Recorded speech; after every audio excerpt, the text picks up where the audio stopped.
એ આજ અમે ભવજળ પાર ઉતર્યા રે, પ્રભુજી પ્રગટ મળ્યા રે.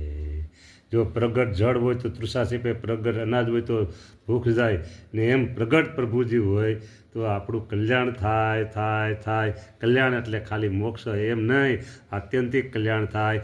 આત્યંતિક કલ્યાણ થાય ત્યારે જ સમજવું કલ્યાણ થયું છે, કલ્યાણ થયું છે.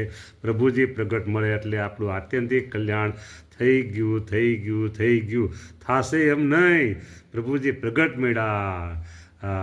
ખાધા પછી ભૂખ જાશે એમ નહીં, વહી ગઈ એમ. પ્રભુજી પ્રગટ મળ્યા એટલે આપણું કલ્યાણ થઈ ગયું થઈ ગયું. 1,00,000 પ્લસ એટલા ટકાથી કલ્યાણ થઈ ગયું થઈ ગયું થઈ ગયું. આત્યંતિક કલ્યાણ થઈ ગયું ને આપણે મૂર્તિમાં રહેવા લાગ્યા, મૂર્તિમાં રહેવા લાગ્યા.